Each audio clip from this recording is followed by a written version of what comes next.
Yeah.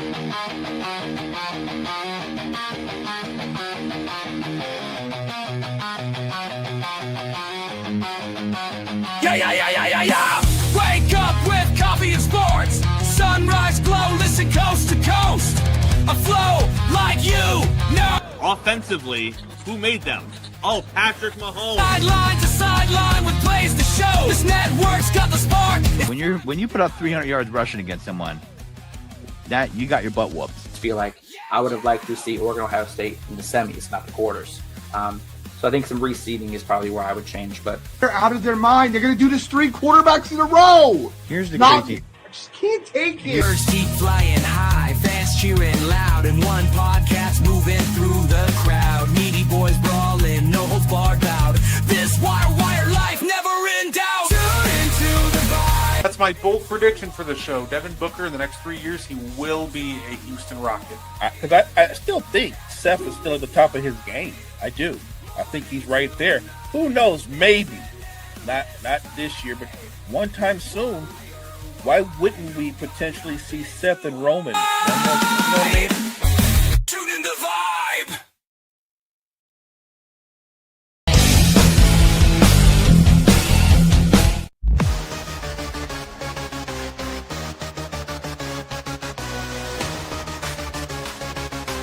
Where are you at? Good setters. Got me on the mic now, let's spill the tea. Talking courtside dreams from history. Legends on the blacktop now and then. From Will to Steph, we hit it again. Open the chimes in, let's go deep. Young bloods rising, can't skip a beat. Puppy prospects with fire in their eyes. Draft night suckers and hoop dream highs. Wire to wire, bring the heat. Podcast magic can't be beat. Do better, we're more better. We're hoop heads, trendsetters. What's poppin', y'all? It is your boy, Gardi3, and welcome to the And One Podcast. And of course, just like every week, joining, he is the greatest co-host of all time. He is Mo Better. How you doing, Mo? I'm doing great on a Thursday. It's M1, so all we're doing is talking hoops. Let's get into it. And you know how we got to start, Mo. Underrated player of the week. Who do you got for us this week? My underrated player this week is actually a player from the past. She was a stalwart for the early the Houston Comets, back when the Houston Comets were actually dominating the WNBA. She's Cynthia Cooper. Cynthia Cooper was just a walking bucket. But she was always one of those players that was overshadowed most of her career. She was one of the dominant players in high school. She goes to USC, and guess who her teammate ends up being? Cheryl Miller, and that is Cheryl Miller's team from that point on, along with the McGee sisters. She gets to the pros. She's on the Comets, which is awesome, but then she's flanked by Tina Thompson and God, what's her name? It's on the tip of my tongue. She's like one of the great defensive players of all time. I can't remember her name right now. But anyway, on that Comets team, when they were dominant, every time they needed a clutch basket, a big shot, a big play, it was Cynthia Cooper that came through in the clutch. And look, it says something. Remember, the Comets didn't just three-peat. I think they four-peated. So, and I'm sure that hasn't been duplicated since. So, yeah, that's my player. It's Cynthia Cooper, who kind of gets lost in the shuffle when you think of the great players and great scorers in WNBA history. It's Cynthia Cooper, just a walking bucket. Hey, and you know what? That's a great shout-out, especially with this week, the news of the Houston Comets making their return to Houston. So that's looking great, Mo. I'm looking forward to that. My league pass for WNBA just renewed yesterday for the year, so definitely be keeping up with all the action. Mo, you know what? My underrated players. I'm gonna go with 3 different players because I feel like I need to shout them out. Because look, if anybody doesn't know, I'm a Bucks fan, and I've been pretty hard on my team this year, and I feel like that's been justified. But I feel like I got to give some guys credit, especially after last night. last night's game, shorthanded against the Houston Rockets, everybody thought, including me, thought we were just going to be blown out by 30 again.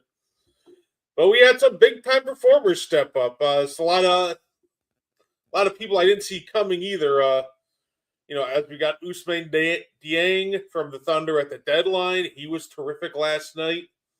Got MVP Pete Nance, and I also want to shout out Cormac Ryan for his performance last night against the Rockets.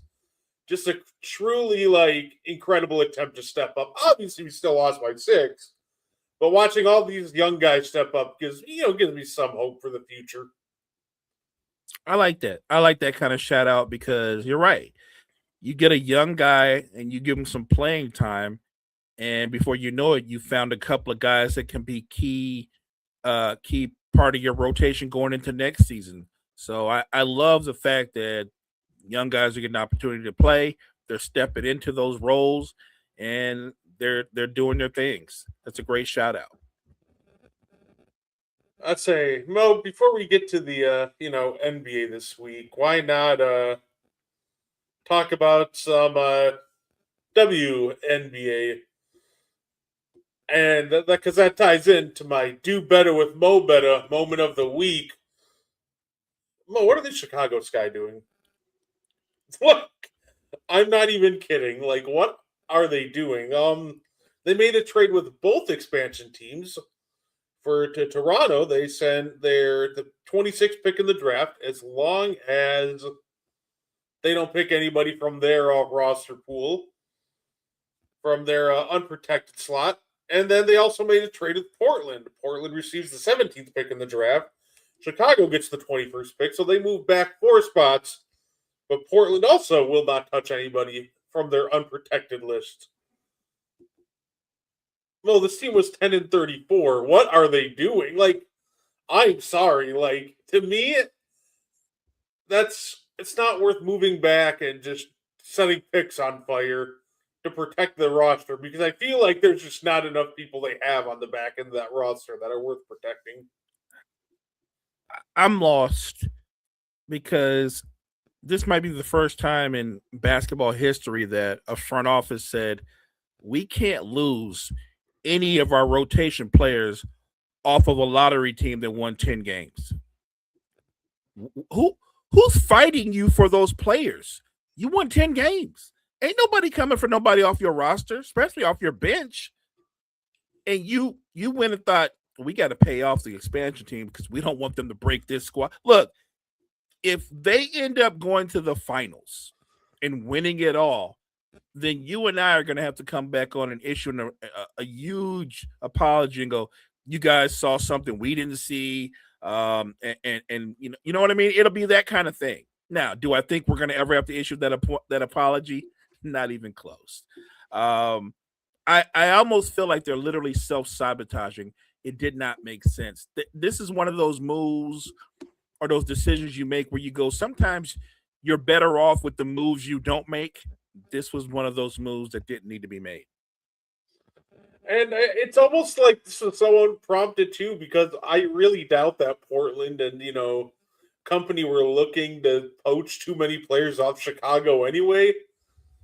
And then they come calling with that offer. I'd be like, yeah, sure, we won't take anyone. We'll move up 4 slots in the draft, sure. Right. I know there's not technically a lot of a lot of first rounders even don't make WNBA teams, but at the same time, there's real WNBA talent drafted that, in that later range every year. So it just seems odd to be like, yeah, no, we got to protect these guys when genuinely I feel like you could literally just draft their replacements and be perfectly okay. Yeah, I totally agree. I completely agree. Look, we talk about this a lot, about players being drafted to cultures and good cultures or strong cultures or weak, flailing cultures. I think the problem with Chicago starts with their front office and trickles down to the product on the court. No, absolutely. Yeah, it's really unfortunate how that works. We're gonna get the expansion draft soon. It's gonna be awesome. So yeah, I just had to bring that up, Mo, because I'm genuinely lost as to what's going on down there. you know what? Them doing what they did was very NBA like. That's an NBA drama like move. So I'm kind of shocked too. But look, like I said, with respect, maybe they just know something you and I don't know. Hey, you know what? Maybe.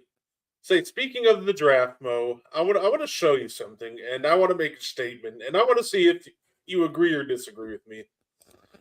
Somebody, Underdog Sports, they decided to make this 2024 NBA redraft. And I just want to say, Mo, am I crazy if I say that the best player in this draft so far has been Donovan Clingan? Like, Castle's been great. Sauer George have been great. But Clingan has been just such a two-way monster for the Portland Trailblazers. I would say Klingon. I'd be okay if Klingon was one, but I'm not mad that Castle's one because I think Castle has been just as impactful. Look, Wemby's their best player and he gets a lot more of the pub, but I keep telling people really watch the Spurs play. Wemby talks to talk, and he certainly is their best player, but Castle's their alpha. That dude right there is a dog. Like I would actually be shocked if Castle didn't make one of the all NBA defensive teams to go along with what he does offensively. So yeah, I Klingon has a strong case, but I think Castle's case is just as strong. Hey, you know what? I don't hate it. Like I said, I do like Castle too, but man, I think it's just seeing him at 4 is what really irks me because I'm like, dude, this guy's a legitimate argument to be he definitely has the better argument to be best in the class over both Keyshawn, George and Sar. I think George has been kind of a pleasant surprise because we both like what he can do offensively, but we also lament the fact that he doesn't give you anything on the other end. Alex Sarr has been a disappointment to me because I can see all the talent in the world. I can. But there's a part of me when I watch him play, and I hope this changes in many, many ways. And this is not a good thing. He reminds me of DeAndre Ayton, and that's not good. So I hope that he gets in the gym and he puts in the work because I don't want another DeAndre Ayton. Alex Sarr should be a guy that develops into a perennial all-star. At a minimum, he should do that. I'm not even putting a ceiling on him because really, if he fulfilled out his potential, he'd be a perennial all-NBA player. No, that's fair. I'd say also kind of shocks me that someone like AJ Mitchell of the Thunder isn't on here. I think he's been much better than Rich Sure. Oh, I like right. Yeah, he's a hoop. That AJ Mitchell, I love you, bro. Good shout out, partner. Good shout out. AJ Mitchell plays like a guy that's been a 5-year veteran. And he's not a 5-year veteran, but he plays with that kind of poise. Terrific defender, playmaker, can score when asked upon. You know what the Thunder are really good at? Not just drafting players, but they're really good at picking up young players that have been discarded from other teams and getting more out of them. I think Jared McCain should be in here for sure. And the fact is, Jared McCain, the Sixers just gave up on him, and all he's done is step into the Thunder's rotation and become a key part of their rotation. So, yeah, look, I like Klingon.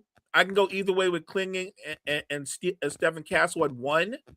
I would not have Sarr and George 2 and 3. I'm with you. I would probably have. I actually like the kid from Chicago, Bucelis. I think he's made a step forward.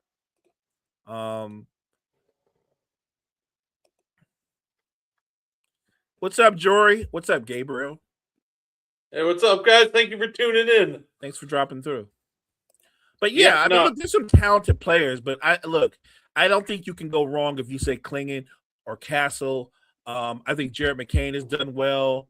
I think Reed Shepard's not a finished product. I think when it's all going to be said and done, he's going to be a terrific player. He's not done developing. The guys who have all the talent in the world that should be like ascending, but he's doing it in a very slow fashion is Khalil Ware. I look at Khalil Ware and go, why isn't Khalil Ware thought about the way that we talk about Alex Sarr? Khalil Ware could be, I'm not saying he could be Wemby, I'm not being, but it isn't crazy to say that he couldn't be Wemby light, right? Like Khalil Ware should be putting up double doubles and doing similar things. He has that kind of raw talent. It's just a matter of, is he ever going to fulfill that? But he has tons of talent. I think Ron Holland is a steal. That's another dog that Detroit got. He's a steal. I think Ricochet, I don't want to call nobody a bust, but let's just call him a disappointment. Yeah, absolutely. My frustration with Khalil Ware is just Khalil Ware himself. Like, he is so talented, but he just like loses focus for random stretches in games. And he gets so like he just like stops trying. Like, he has so much raw talent, like you said, but he reminds me of another Miami Heat center, Hassan Whiteside. He has the same motor as Hassan Whiteside. I knew where you were going, and maybe that's not talked about enough. You can have talent, but that thing in your chest, that dog factor that makes you go, I have talent and I'm that dude on top of that, I think that's missing from Khalil Ware. I think it's missing from Alex Sarr. Hopefully that can change. I'll say this. If Khalil Ware and Alex Sarr worked as hard as Zach Edey does, they would be superstars already. Zach Edey is not the most talented big man in basketball, but he puts in all the work. And I'm convinced, even now, I know he's had injuries, Zach Edey's going to have a good career. I'm not saying star or superstar, but he's absolutely going to have a really good, long, impactful career. Oh, absolutely. I completely agree with that. I thought this was just a fun graphic to pull up. By the way, speaking of prospects too, Mo, we've been having our own fun little draft prospects tournament over on the And1 Facebook page. So far, like I said, I did randomize it again, so it's from last week. So our new buys are Wemby and LeBron. And right now we got a couple of one round 2 matchup set. Cade Cunningham, you guys picked him as a better prospect over Paulo, so he gets the pleasure of getting matched up against Wemby in the second round. And matchup. Yeah, you guys picked Elton Brand over Cam Boozer, so Elton Brand moves on. And right now, the matchup that we have going on the And1 Facebook page and the And1 Twitter page is you can pick between, would you draft John Wall or Zion Williamson if you were a GM? Honestly, Mo, I love John Wall. I even still play that one little like niche song that the Wizards made about him, do the John Wall. But yeah, as a prospect, I think it's got to be Wemby. I mean, not Wemby. It's got to be Zion. I agree. As a prospect, I think you should go. It's easy. I think it should be Zion. Obviously, how their careers turned out, even though John Wall's was cut short because of the injuries. But before the injuries, John Wall was a blur. And John Wall was an elite defender. And I'm not just talking about play the passing. A lot of guys can play the passing lane and not be good defenders. John Wall was a good on the ball defender. Like he was legit. But yeah, if we're going off of prospects, it's got to be Zion. Think about the hype machine that Zion came with and all the different videos. It's Zion by a landslide, in my opinion. And then, and the other matchup that happened, Kyrie Irving beat AJ Dimebasta in the first round. You know what's funny, Mo?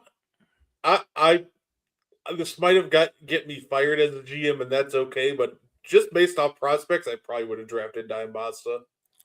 Now, Kyrie obviously ends up having a fantastic NBA career, but just judging off their collegiate career and everything pre-draft, I probably would have drafted AJ. It might have gotten me fired, but. Here's the thing, though. If I'm being honest, I would have drafted AJ too. And maybe I get fired because obviously Kyrie's had a Hall of Fame caliber career and we don't know what AJ is going to have. But I was being honest. I was looking at Kyrie as he was as a prospect, and I think he played 11 games. Was it 11 games? Or 12 games? And you can see the potential. But it really wasn't. It was such a small sample size. I came away thinking, yeah, he's talented, but I didn't feel like I honestly wouldn't have drafted him that high. So I might have got fired. You know what I mean? They would have been like, "Yo, Mo, are you crazy?" Like, fellas, I would have got that one wrong. Not that I didn't think he was worth being highly touted. But if you're going to compare him to how Dumbasta's been touted in his collegiate career and what we've seen from him, I would have taken AJ. Yeah, hey, no, that's fair enough. Another fun one, Mo, that I have for us today. It's really simple. I just have one question for you. Do you want to start at the top or do you want to start at the bottom? Well, let's start at the bottom because number 9 shouldn't even be on the list. So, it's an insult to everybody on the list that he's actually on the list. The funny part is they have him like the Miami Heat, Jason Williams, right? They have the Miami Heat. Well, that's the old, washed up Jason Williams. Like that's like even a worse case. Like he wasn't gonna make this list when he was young. He damn sure wasn't gonna make it as a role player on the Heat. Like, although I would argue that was his best stretch of basketball. What was that? 2 years. Look, how is Darren Williams not on here? Another name just came to mind. We're talking about the point guards of the 2000s. He's not better than Darren Williams. He's not better than Steve Francis. He's not even close. Not better than Nick Van Exel, who played into the 2000s. Like I think 2007, 2000. He's not better than him. He should not be like. It's not, the list overall isn't terrible, but just somebody that clearly has watched those stupid highlight videos said he got to be on the list. Like, no, he should not be there at all. He should not be there at all. I saw Jason Williams at 9, and I almost just went full like Tony Allen when Rashad McCann started talking crazy. Just yo, boy, it's out the mud. We got Rashad McCann. No, it's funny. Like they got half of it correct. There should be a Williams on this list. It's just not Jason Williams. Right. It's Darren Williams. Facts. And also, like, maybe that's what they meant. Look at that. I got like a kind of an almost twofold problem at the top too. Number one, are we considering Allen Iverson a point guard all of a sudden, or because last time I remember, like it was Eric Snow on that team. It's difficult, right? Obviously, AI is from the '96 class, but it's weird because look at a lot of the point guards in today's NBA. They're not. I think they're more combo guards than they are point guards. Like Dame Lillard is more of a combo guard. Steph is more of a combo guard. They're not primary facilitators. They're primarily scorers. And Allen Iverson was primarily a scorer. I never thought of AI as a point guard. I always thought of him as a 6'2" guard. And that's kind of the thing. That's kind of where like a lot of these even like guards nowadays have a lot of nice playmaking skills to go along with their, scoring.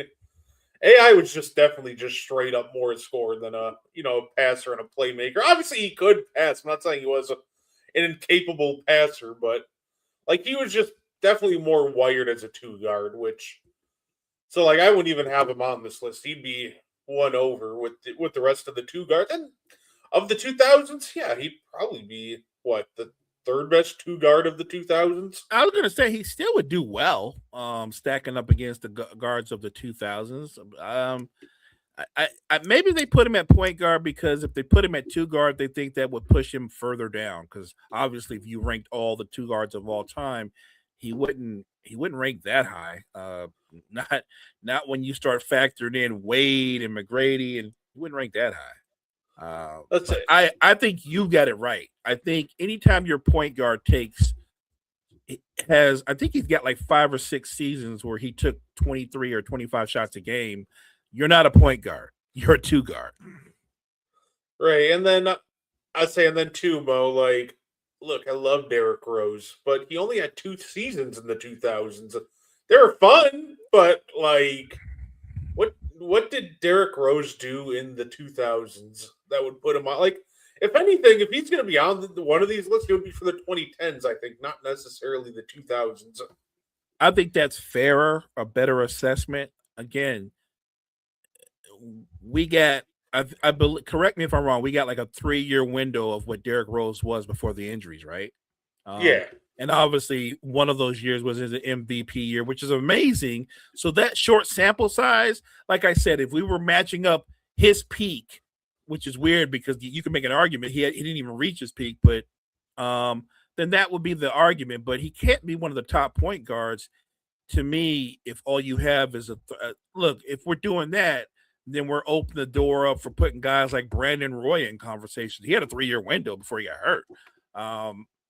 I think you're right. Derrick Rose has a shorter sample size than Steve Francis. So yeah, I acknowledge how great he is, but I don't think you can put guys on here who only had like 2 or 3 years before they were done. Yeah, and you know what? Just for fun, if I made a 2000s point guard list, here's how like mine would probably look compared to this.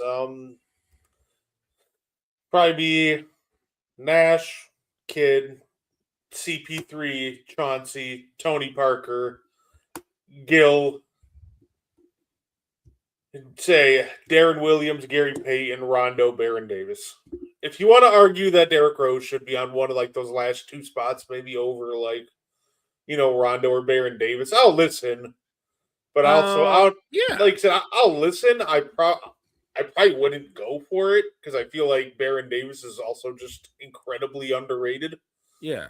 As the leader of the We Believe Warriors that knocked off Dirk and the 1-seeded Mavs. So you remember that, the We Believe, what an awesome season. But yeah, look, I will listen to somebody make the case for Derrick Rose. But if you start off with, well, he won an MVP and most of the guys on there didn't win, that's a fair argument.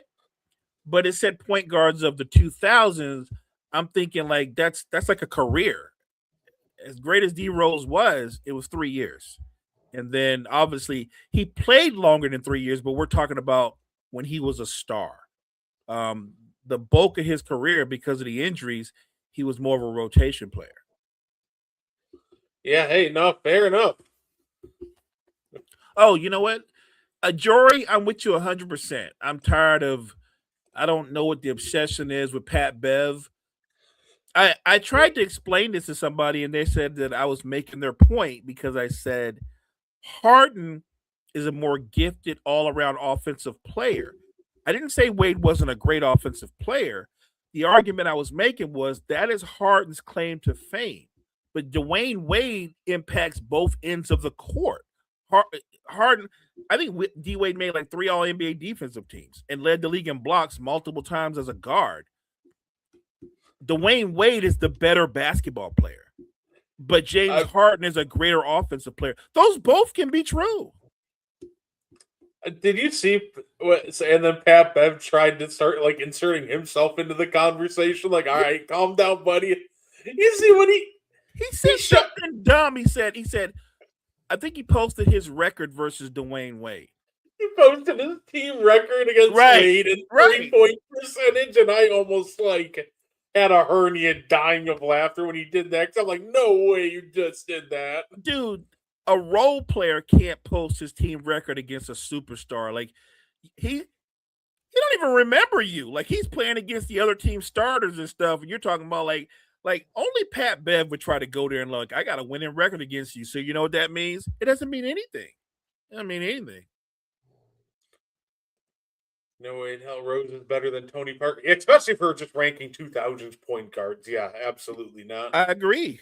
Mo, I got to admit, he did get a good laugh out of me when he posted his team record at 3-point percentage. He did that though, and then he pointed out like you couldn't even shoot. He pointed out his 3-point percentage. And I'm like, right, but you have the luxury of being a role player. You're not the first, second, third, fourth, or fifth option on any team you ever played for.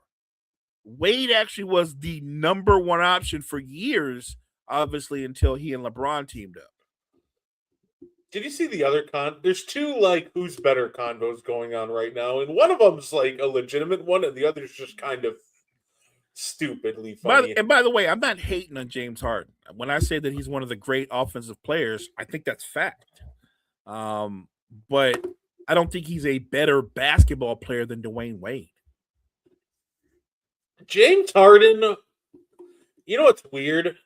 James Harden was he never misses the playoffs. You could almost argue that James Harden was better at getting his teams to the big games than Dwayne Wade, but the problem is Dwayne Wade was just much better in the big games once he got there. So That's a good point. That's a good point.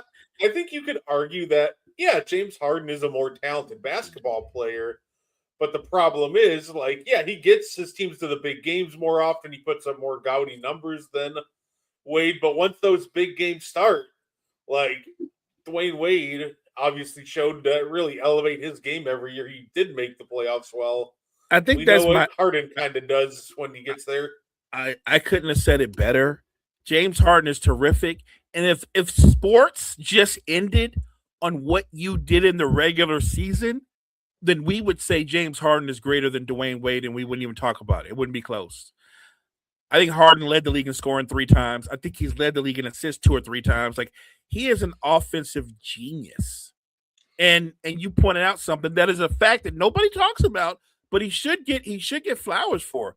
James Harden has never missed the playoffs. The man has always been in the playoffs. So if we want to say he's never won the big one or he's never won a title, that's facts. But you can't call him a loser if everywhere he's gone, he's gotten his team into the playoffs. And to Dwayne Wade's credit, in big games, especially in the playoffs, Dwayne Wade is known for stepping up. That hasn't been a strength necessarily for James Harden. So again, look, if you just took their regular season numbers and just judged them on regular season, James Harden would be better than a lot of Hall of Famers if you just went on regular season accolades and numbers. He's got some insane numbers. But unfortunately, there is a postseason, and I judge the truly great players on, I love their regular season, but I'm ultimately always going to judge them on what they do in the postseason. Now, Mo, let's say the Cavs, I honestly think if the Cavs do win a ring this year and Harden has a great postseason, then he should retire. All of a sudden the conversation and that does become a lot more interesting. Look, I'm not here to argue. If he wins a title, and I believe, correct me if I'm wrong, I believe James Harden's 36 or 37. And 36. he's still giving like 20 and 10, still doing his thing.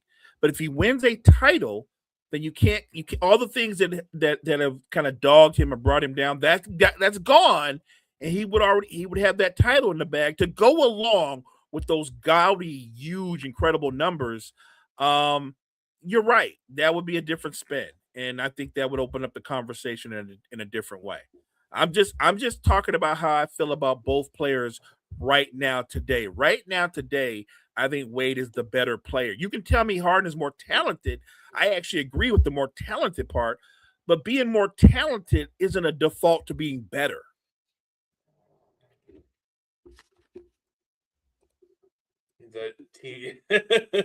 Yeah. Wade didn't quit in the playoffs. Like I said, also like Mo on Twitter, there's 2 debates going on. Like, one's a legitimate. Oh, there's 2 of them, and one of them's legit. For some reason we have rehashed the Kevin Garnett or Tim Duncan debate again. Which, you know what? Whatever. At least it makes a hell of a lot more sense than the other one. So that's one debate. That's actually a close debate. It really is close. But when the debate ends, more times than not, I think Tim Duncan should have finished ahead of Kevin Garnett. And I'm a huge Kevin Garnett fan, but I don't think Kevin Garnett was more athletic than Timmy, and he could cover more ground defensively, but I don't think he was a better basketball player. I think Tim Duncan was just better suited for that era, I think he was a better post defender, better isolation scorer. KG has a lot of fun stuff that would translate better to like the game nowadays. Yes. But back when they played, like, it was just tailor suited for Tim Duncan. Yes, I couldn't have said that better. If Kevin Garnett came into today's NBA with his skill set, I actually think he would be even better. Even better. I think he would be putting up 8 or 9 assists a game. I think he'd be averaging around 25, 26 a game with 13 or 14. In today's game, with his ability and with the way the floor is spaced, I think Kevin Garnett is so except for the fact he doesn't shoot the three, I still think he would be dominant in today's game. Oh, Kevin Garnett's just constantly fighting the analytics department every game. If he plays nowadays, yo, KG, take a step back. Oh Lord. Yeah, they're not gonna love him because he's gonna do a lot of work from the free throw line in. No, well, I say my favorite with Kevin Garnett is just his next favorite shot after that is the foot on the line deep two. It's the greatest thing ever how he just refused to take that one step back. But he was the money from there, so I guess it worked out for him. That's facts. Say, you ready for this other debate that people are trying to have? And I think it's the stupidest thing ever. There's so many, but I didn't know there was as many as you said. Please bring it up. What's the other one? Dame or Rajon Rondo? Wait, Damian Lillard? Yeah, that Dame. So I didn't even know this was a thing. But what is the argument that Rondo's an elite defender, which is true. Rondo's a better playmaker, which is true. But Rondo also had the luxury of being flanked by 3 Hall of Famers.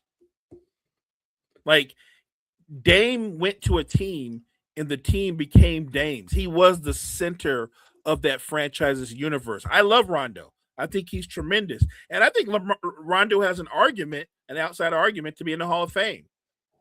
But there was never a team built around him. I'm absolutely going to take Damian Lillard over Rondo. Yeah, absolutely. And it's just weird to me because and some of the points were just absurd, Mo. Like somebody said, yeah, Rondo had a higher peak than Dame. I'm like, even you don't believe that. A higher peak, what, with assist? Sure. Right, and like the years he made didn't even make sense. Because the first one he said higher peak, I thought he was going to be like, yeah, 2012, 2013. Like, yeah, he had that weird, like, 8th place MVP finish, but I don't really take too much stock into that one. Right. But he's like, no, yeah, like his peak was 0809. I'm like, 0809 Rondo? Like, what? Like, what do you mean? Like, it's such a weird debate. Like, I think people this is almost like the point where ring culture kind of messes with the sport too much. Like, yes. All because Rondo has 2 rings to 0, that does not put him in the same stratosphere as Damian Lillard. It does not. And so I'm not big on people using if a player has won rings and he's being compared against another great player that didn't win rings, I'm not the deciding factor for me isn't that one guy has rings over the other. It's what kind of career you had, and when you got the rings, were you the bus driver or were you on the bus? Because a lot of guys have rings that were just on the bus, and Rondo was terrific, and he's a big part of why they won. But again, at his peak with the Celtics, Pierce, Garnett, Allen, and then later with the Lakers, he was a role player, not the same thing. Dame was always the main guy, except obviously when he went to Milwaukee. But I'm sorry, Rondo's a 2-time champion. He's not better than Damian Lillard. No, and I completely agree with that. Like it was so weird. It completely threw me off that was a real conversation that was happening. That is wild. It is wild. Let's say another fun tidbit that happened today. Con Knippel officially holds the Hornets record for most 3-pointers in the season, passing Kemba Walker. He is 261st. So congratulations to Con Knippel for that one. Con is doing his thing, man. I think he's gonna own that record on that franchise for years to come. My guess is he'll come back next year and be that much better. So yeah, I'm excited to see where this young man's career continues to go, how he continues to develop, because I do think Con Knippel's going to be a guy that makes more than a couple of all-star teams himself. Hey, you know what? I completely agree with that. I like that. Love to see what he's doing. I'm excited to see what happens in the playoffs. Say it. This is the first year in a long time that I'm like, I can't wait to see the Hornets in the playoffs. It's weird to say it, but I'm excited for it.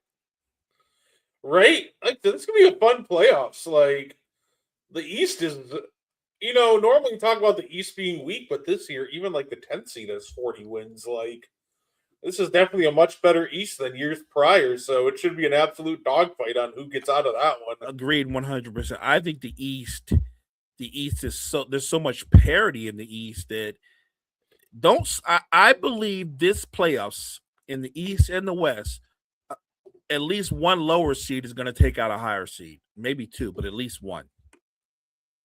Well, let's see.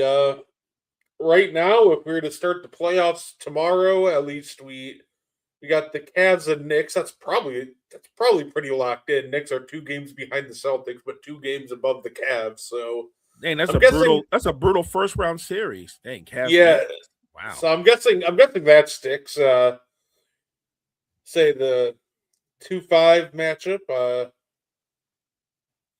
Right now, say, yeah, it'd be like Celtics and Hawks. And then not an easy matchup. So yeah, no, it's gonna be a good one. Say I know, like I said, I'm looking forward to see what the Hawks do too. Hey, you know what's been interesting on the Hawks? He looked good the first couple of games, and now some fans are starting to turn on Jonathan Kuminga already. It seems because. It's funny because he's been inconsistent. Like, he started out hot, and then he's been going through a rough stretch since then.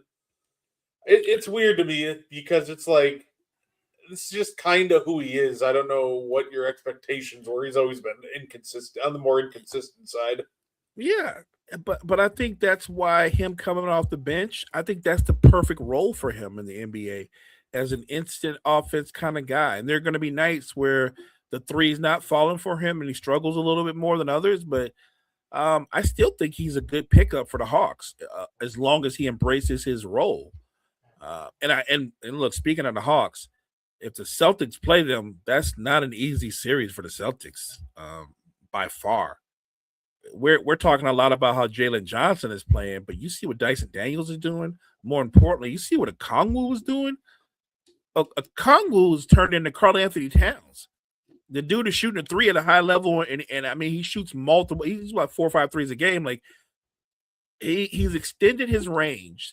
Then you throw in what you're getting from CJ, veteran leadership, instant buckets. Our guy, Nikhil Alexander Walker, is having a career year. Like, the Hawks are going to be a tough out. No, absolutely. And hey, I'm sorry for what's happening to your Lakers right now, down 25-9 against the Thunder. I didn't want you to mention that on the air, but you know what? I'll take it on the chin. We're boys. Here's the thing about that. And I'm honest as a Laker fan. Was I excited that they went 15-2 in March? Of course I was. That LeBron has embraced a completely different role. And it seems like because they all have defined roles, they're better. They've been a little bit more connected on defense. But I told everybody that I've always been consistent. I said, what the Lakers have been really good at this year, Brett, is they've beaten the teams they were supposed to beat over and over again. And a real test was going to be this game tonight against Oklahoma City, not because it decides the championship or nothing like that, but this is when you step up in weight class and you're trying to make a statement. Unfortunately, it looks like the Thunder are stepping up in weight, because what people don't forget is, because San Antonio is literally nipping at OKC's heels, OKC's got to keep winning. They have to keep winning because they haven't secured the number 1 seed yet, because the Spurs are literally just 2 games behind them. So this game matters to them, period. And then they got to turn around and play the Lakers again. I think it's next Tuesday.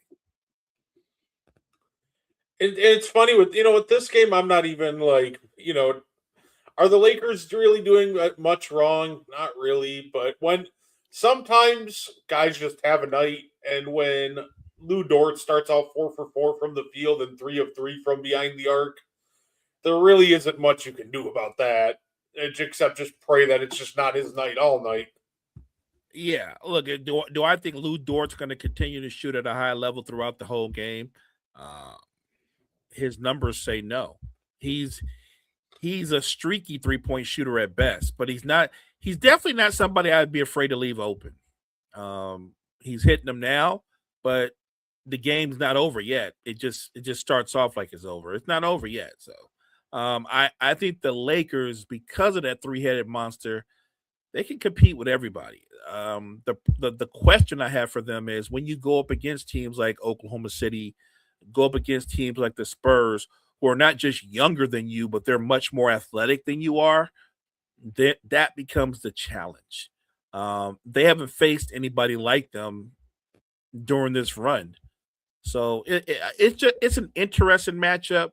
As a Laker fan, I just want the Lakers to go into the postseason healthy.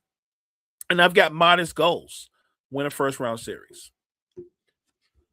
Oh, fair. Hey, I think we could have something, Dieng. I think he's got. I think he'd be a nice role player for us. Dort always shoots lights out against LA. I don't know why. Yeah, that's fair. There you go. Do you want them to pay Reeves the huge contract? No. But if I know the Lakers like I think I do, they're going to pay Reeves a huge contract. I think Reeves has taken a lot of steps in his development. He's a really good player. He's definitely a legitimate all-star caliber player. I'm not sold on the fact that he's a legitimate franchise number 2 guy. I don't know if that's who he is. I wouldn't pay him that much. I don't think he's one of those. I think he's nice, but I just wouldn't do it. Look, LeBron has taken a back seat to him, but not because Austin Reeves is better than LeBron, because he's not. Even now, he's not better than LeBron. But you want Luka to have a running mate. LeBron's realistically, I do think this is his last year with the Lakers. If Luka's going to have a running mate, you're going to have to give Reed the money. I just think giving Reeves that much money is going to hurt you down the road with the cap. Yeah, hey, I know Jory's praying that it's LeBron's last year with the Lakers, so yeah, I'm sure. It seems like she's been waiting to get out of that deal. Yeah, look, knowing LeBron, I don't think he's done playing, but I don't think there's like 5 teams he could go to. I think if he leaves the Lakers, he's either going to go to Cleveland or he's going to go to New York. Let's say, by the way, do you see we have another guy ineligible for awards today, and Anthony Edwards? Oh, Ant's ineligible, huh? Okay. So you know what's interesting? If he plays every single game for the rest of the year, he'll end the year with like exactly 65 games. However, one rule that is like, I believe it's like 20 minutes. You have to play at least 20 minutes in each game. Okay. And there's one game where you played like 3 minutes and left with injury. Oh. Wow. So it's one of those, like, he could still hit 65 if he plays the rest of it out, but because he left that one game after 3 minutes, he's not going to qualify for the awards. Yeah. Like I said, I really wish the league office would. I'm not saying out and out get rid of the 65 game rule, but amend it a little bit, reform it to where you're a little bit more flexible for guys who have legitimate injuries and have played 57 or 58 games. Like, don't penalize them when they've played more than half the games. Oh yeah, like I said, I feel like there should just be like an overall minutes number you can hit too. I guess it's weird stuff. Like they're talking about, like, for example, I saw a fun stat where it's like LeBron has played more minutes than Wemby, but obviously Wemby's probably going to qualify and be in the running for awards like MVP and whatnot. Right. And I'm not saying if like LeBron qualifies, he's in those convos. But if this, if player A qualifies for these awards, well, plays less minutes than overall than player B. I don't know. I feel like player B should have a fair chance at awards too at that point. Agreed. I agree. So yeah, the MVP convo for Wemby is interesting too. It's coming down to the stretch, and I look, Mo, I love Wemby, but the same thing that I kind of complained about last year with Draymond Green, all of a sudden just happened with Wemby. He's like third or fourth on most people MVP ballots, and then he comes on and goes, maybe I should win MVP because I play really good defense, and everyone's like, you know what, you're right, you do play good defense, and you're a demon on offense. Next day after that interview, he's like all of a sudden the favorite to win MVP, and I'm just like, I feel like if he's the favorite, he probably just should have been the favorite before that interview. But you know what? I wouldn't be mad if he won it. But it's that little like how it happened is kind of annoying. Like, Yeah. Look, I'm good with Wemby if he wins it, but like you, I heard how that went down, and I'm like, he said he wanted it, and then all the people that all of a sudden put him number one for MVP were all using the finally we have a superstar who openly says it matters to him and that he wants it. That's what we need, somebody who wants to be like, I'm sure Shea wants to be MVP and Joker wants to be MVP. Do they go around saying it or campaigning for it? No, a lot of guys don't do that. The fact that Wemby openly said he wanted it, I think that's cool, but I don't think that should give him extra points towards being MVP just because he wants it and he said he wanted it. I think that he has an MVP case, but I don't think he has a lock case. I think SGA is the king, and you have to beat a man. You got to beat the man. Wemby's having a terrific season. SGA is having a terrific season. But if the Thunder finish the season with the number one record in the West and probably in the league, SGA is going to be MVP again. He will be the best player on the team with the best record, back to back. I feel like they're treating SGA the way with the way they treat Giannis and the way they treat Joker, which is weird because he only won one MVP, but they're already treating him like they've got SGA fatigue. And it almost feels like they just want to give it to Wemby. I'm on board if Victor's going to become the face of the league, but just let it happen organically. You know what I mean? And if he becomes MVP, it wouldn't stun me. He's right there in position. But again, it should be natural, not this weird campaigning where everybody's flipped and said, well, because he wants it. That's different. We've never had nobody that wanted it. I just think that's kind of odd. That, like you said, he stated how he felt about it, and the very next day, everybody had him. Wemby's taking the lead. I mean, it wasn't just one person; it's on every network. Suddenly, Brian Windhorst was like, "You got to give it's Wemby. It's Wemby's." I'm like, wow. Shea did nothing wrong. He just didn't say he wanted to be MVP, and it cost him, I guess. Yeah, they asked him the same question. He just said, "Look at the tape." Like, I feel like that's a perfect answer. Like, yeah, just watch me play and make your own call on that one. I like that answer. That's a great answer.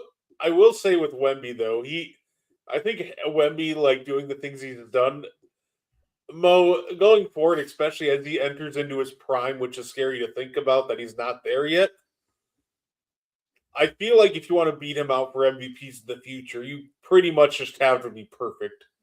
Because if this dude's really going to end up becoming a top 10 offensive weapon in the league or somewhere in that range to go with his defense, like his defense alone has already caused ripples in the MVP race because now all of a sudden everybody's hyper fixating on defense, which is awesome. But yeah, no, if you're going to beat Wemby, especially as he enters his prime for these MVP awards, it's going to take some truly all-timer of seasons because he's just truly a monster. I see all the potential that he has, and I see when he's been to this point, and I'm beyond impressed. But what he and the Spurs do in the postseason is going to be interesting. because I do think it'll greatly impact what he does going forward as an MVP candidate. I don't think they've been tested yet. And I'm one of those people that believe, even though they don't have a lot of experience, I still think they have a legitimate shot to win the West. But I also think, could they lose in an earlier round? Yes, because they don't have that experience and they haven't been knocked on their ass yet. They have no one has broken their heart yet. Them winning a title this year would be that would be huge to me, because they would be skipping a stage that a lot of teams go through, where your team elevates and you become a title contender, and then you lose to one of the better teams in a tough series, and all of that helps you progress and develop until you take over and you become that team. And what the Spurs are proposing to do is that I think we can skip all that and get to the finals. I think they can, but I don't think it's a lock. I think playoff basketball is completely different from regular season basketball. And while I think the Spurs are talented and they're deep, if they have a kryptonite, I would say their shooting can be their kryptonite. I think that's their kryptonite. Castle and Harper, even during their jumpers can come and go. Champagny is probably their most consistent shooter, but he didn't shoot that much. So yeah, I think outside of Oklahoma City, the Spurs have the next best chance to win the West. I just don't know if it's a lock or not. I think that Denver is still got something to say about this. I don't think the Timberwolves are going to go on a deep run this year. It's weird because they're almost the same team, but they still seem like a lesser version of themselves. I really do think this is all about San Antonio and Oklahoma City in the end. Yeah, absolutely. And, it feels like one of the biggest difference between this year and last year with the Spurs is it feels like maybe the biggest difference is their guards have figured out to look for Wemby on these roles. I remember last year, for example, watching the Spurs and getting annoyed so much because I'm like, dude, this dude's 7'5". Just every time he rolls in the basket, just throw it up. He'll get it.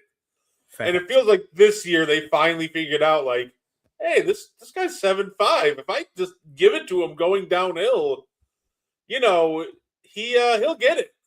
I'd say I felt so bad for the Warriors last night, having to pretty much rule out their entire big man rotation.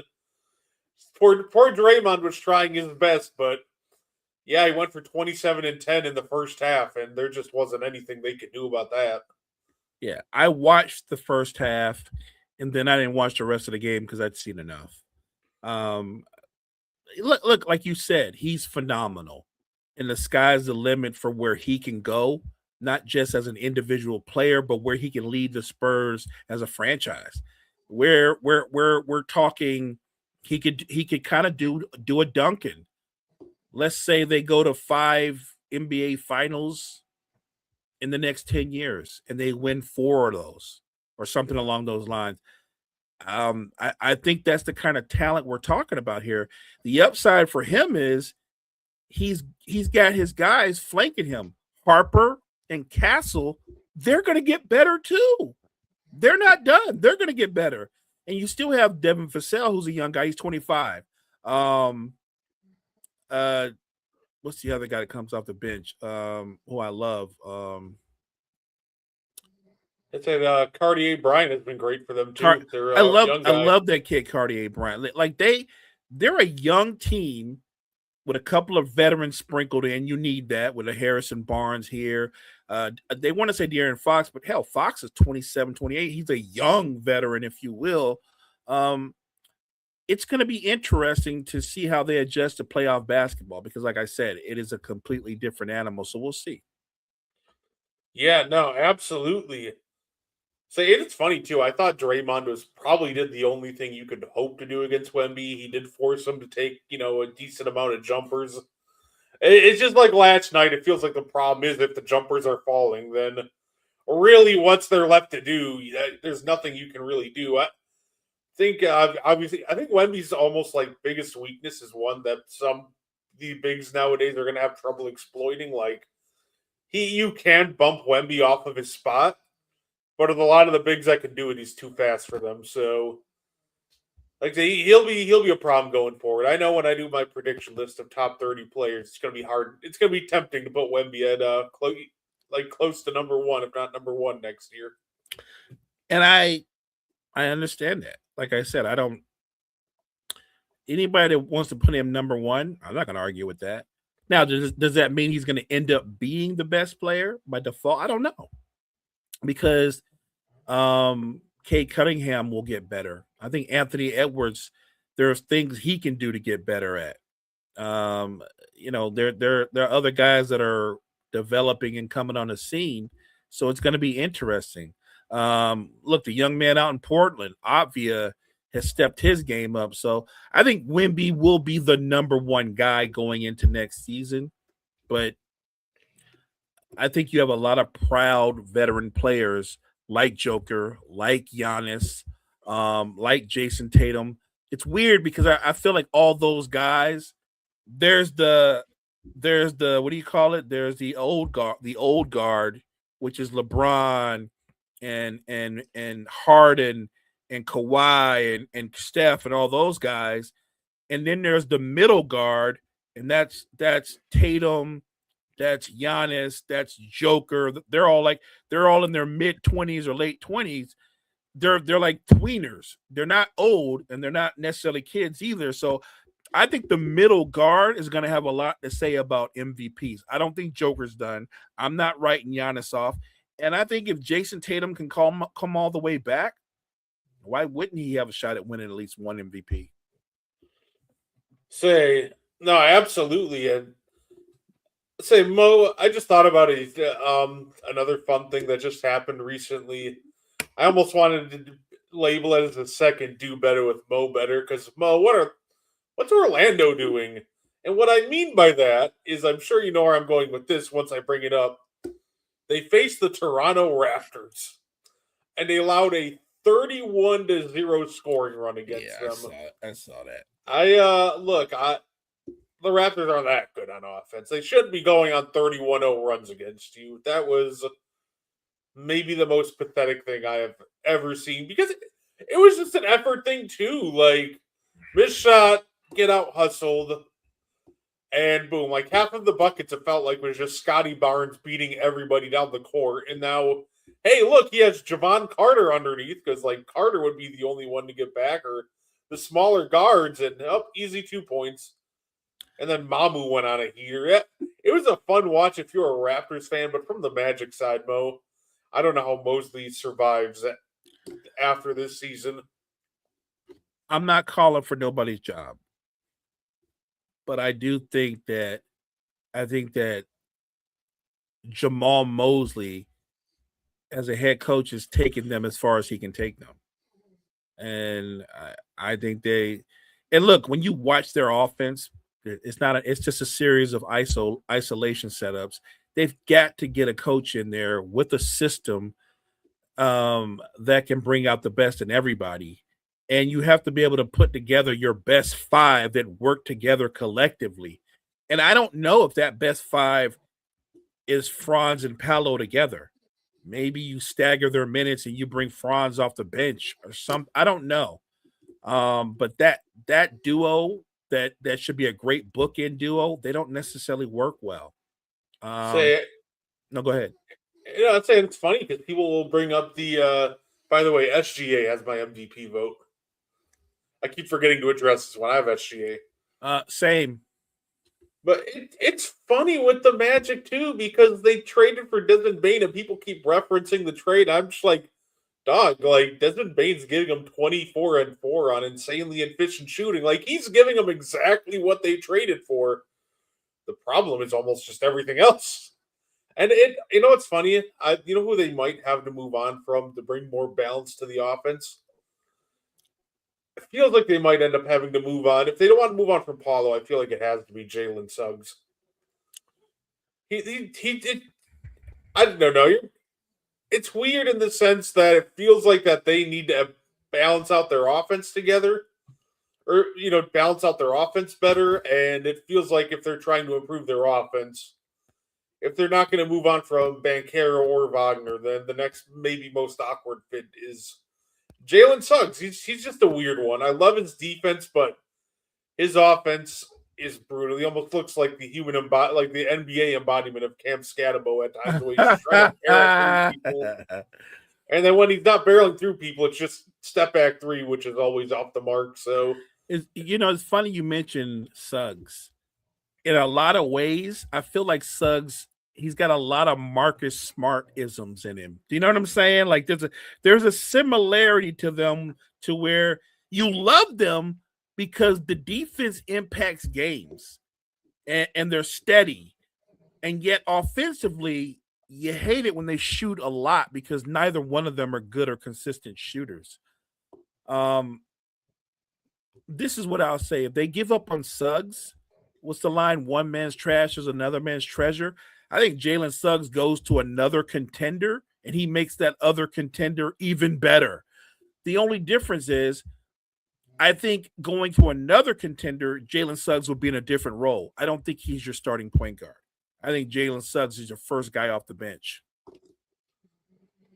yeah, it's his brand of offense is almost it's slightly too awkward to fit around ball dominant stars. But hey, you know what? Like I said, it'll be interesting. Maybe a new coach can help optimize him even more. Yeah. Hey, and of course we had the Hall of Fame induction, or the Hall of Famers were announced. So we have Doc Rivers, Mari Stoudemire, Ella Donadon, Candace Parker, Deli Don. Yeah, that didn't come off the tongue right, but say congratulations to all the Hall of Famers. And look, I feel like people are forgetting how good Amari Stoudemire was, Mo, because I've seen people now start to go like, well, Anthony Davis is a lock if they're letting Amari Stoudemire in. Like, well, Amari Stoudemire wasn't that guy. Right. Like he was a lock before someone like Amari, but also Amari's just an insanely good basketball player. He was, and he's probably one of the most explosive bigs. We're talking about a 6'10" guy who was a quick, explosive leaper, one of the great finishers in NBA history. The confusion I have, it's not that I'm telling anybody Amari shouldn't be in the Hall of Fame. I'm fine with that. I guess where I'm conflicted in is if Amari got in, why wouldn't Blake Griffin get in? Look at their careers. Look at their numbers. Look at their accolades. They're almost identical.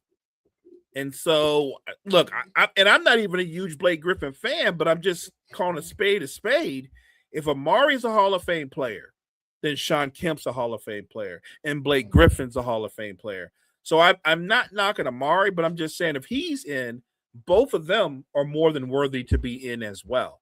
So, look, I think Blake will get in eventually. I'm just shocked he didn't get in with Amari because I think that they're, in terms of their productivity and what they did, it was kind of similar. Say, I you know what's funny? I almost felt bad for Amari because he almost felt like it feels like he should have more like all NBA teams, but the period he came up in was just a brutal time, especially for trying to be an all NBA forward or center, which they flipped him on the ballot multiple times in that regard. But this is true. It just feels like, especially like when they put him at forward, it's like, all right, you just have to beat out, Duncan, KG, LeBron starting to come up as a forward, and just a brutal time. He got a raw deal. He had to beat out Duncan and KG and I think C Webb. Like there were a lot of great power forwards when Omari was coming up, and some talented bigs. But I'm with you. He's definitely deserving of being in the Hall of Fame, and I think Blake will eventually get in as well. Like I think you're right. When people say Amari shouldn't get in, or you say something which I think is kind of dumb, and you say, well, if he gets in, Anthony. If Amari didn't get in at all, Anthony Davis was getting in. Like we're giving Amari his flowers, but we're also establishing the obvious. Anthony Davis is better than Amari. Yes, he's getting in. And I don't know why you would be disappointed here's a spoiler alert. You know who else is going to get in? And this will really make you sick to your stomach. Kawhi's going to get in too. Kawhi's going to the Hall of Fame. Or just wrap your minds around it. Yeah, and like when they're trying to break down a Hall of Fame case, especially like I said, I feel like one of the biggest things they have with Amari is well, he's only like a 4 or 5 time All NBA. I feel like if that's an argument, my counter argument is look at the position because when it was positionless, if you were like quote unquote one of the top three bigs who weren't getting in, and Amari just happens to come at the same time, you got like Shaq, Ben Wallace were taking up all NBA spots, and then Yao Ming comes in, takes a couple. Jermaine O'Neal, Don't forget, just yeah, just a rough stretch of talent to compete with in that era to try that's a to get good. one of those all NBA spots. That's a good one. People sleep on. Look, I don't have his numbers right in front of me, but I think Jermaine O'Neal was like a 5 or 6 time All Star and probably made a couple of All NBA teams too. So, yeah, why isn't Jermaine O'Neal getting more Hall of Fame love? Say I that's why it drives me insane a little bit when people like start counting people's all NBAs against him. Another guy that they do that, like I've seen people do that with too much for my liking, is they'll be like, oh, Reggie Miller was really that good. Then why did he make more All NBA teams? I'm like, buddy, he went up against the same time as like the guard position. You're looking at MJZ, Gary Payton, Dominique Wilkins. Like you catch a little bit of magic with Reggie Miller. Like it was just a brutal time for players to get those All NBA spots, especially when it was still by position. Agreed. I think that's what killed Reggie. That he didn't come up when it was positional into basketball because had he, I have no doubt he would have made more All NBA teams. No, absolutely. Say, yeah, I'm looking forward to that. Hey, and then of course, more. I guess this would be college women's hoops. Audie Crooks has entered the transfer portal, so we'll see where she ends up next year. It'll be interesting. That's gonna be a blast. Say, I will say I'm interested to see what happens with Audie Crooks if somebody takes her at the next level. She's like such a force on the offensive end. Defense will be quite a challenge for her at the next level, and that's what I'm curious to see how she adjusts to that because big part she was a huge obviously she was been their biggest offensive weapon, but man, when they got knocked out of that tournament, they were just bigs were just spraying jumpers right over the top. So I'm curious to see like if what how schematically do you try to adjust to that for next year when you get her defensively next year? She's got to get with some coaches and just work on her lateral quickness better. She got to be able to, as Perkins would say, move them puppies better. Just get you don't. I'm not saying be a lockdown defender, but just be a competitive team defender. If you're a good team defender, look that goes a long way. If you're a good team defender, you don't have to be a one-on-one lockdown person. But yeah, she got to get with a couple assistant coaches and work on her lateral quickness. I think that'll go a long way in improving what she does defensively. No, absolutely. And of course, before we get out of here, Mo, Blazers executives were suspended because apparently they spent like 2 years tampering with Yang Hansen. Their draft pick was this year. I'd say, Mo, it's funny how like randomly like pick and choosy they are to punish people. And this is, by the way, when they're talking about fixing the tanking rules, one of the ideas was we're going to let Adam Silver make the call on if they're tanking or not. And then you see stuff like this, like, okay, yeah, they were tanking. You suspended them and gave them $100,000 fine. For the Utah Jazz, you thought they were, you said they were tanking. You just, fined and suspended them. But hey, what's the latest update on the, aspiration case with the Clippers in LA? Like, it just feels like all these decisions are making me less and less confident that Adam Silver can remain unbiased and make his calls. Doesn't it feel like things are getting away from Silver? Do you know what I mean? Like the case with the Clippers, they said that was going to be resolved by the All-Star break. But buddy, we're way past that. Let's go. Let's go. let's do the tough thing. Whatever it is, bring it out. I feel like Adam Silver has tried so hard to be a player's commissioner that he's lost some credibility to a fault. I think he has. It is okay to be the strong-handed commissioner that, let's say, the players don't necessarily love, but they respect you. That was David Stern. I think Silver's too concerned with being liked rather than making the tough decisions. And so I don't want Adam Silver to have anything to do with deciding who's tanking or not. Dude, appoint that to somebody underneath you who's a little less biased, if you will. It's funny because his reign as commissioner started off really good, and I thought there were some positives, but I think he's kind of regressed. Maybe he's overstepped a little bit. It's weird because you don't change commissioners very often, and I'm not saying they're going to move. They're not move. They love Silver, but I do think that look, the NBA, like any business, is a bottom line business. If your ratings are down multiple consecutive years in a row, and you're the guy at the helm, we ain't firing the players. Somebody getting fired. Yeah, say with his like, let's say it's funny with his tenure. It almost feels like that he had like almost a layup to start because it's like you come in and you immediately have to make the ruling on the Donald Sterling case, which quite frankly he made the right call. He did. But to me, it was just a very obvious and right call to make. So, and then, yeah, just almost kind of ever since that, everybody loved him and just slowly regressed. So we'll see if he can we can bounce back. I know why the executives love him. He's obviously just kind of maximizing the value of the league every chance he gets with all these different streaming deals and whatnot. But say we'll see if the ratings and everything can keep up over the next few years. You know what? I tell you what, if they can't go back up now, then the league is in trouble. But I feel like because we have Wemby and we've got the Spurs and we've got the Thunder and we've got Cade and some of the young teams out in the East, I think the ratings should be going back up. But we'll see. Yeah, no, absolutely. Yeah, but no, that's all I had for us today. Anything you want to add before we get up on out of here? I appreciate the chat. Thank you so much, Andre. Thank you, Jory, and everybody else for coming through and joining Brett and I on a Thursday night, talking some hoops. We appreciate you guys. Please join us again next week.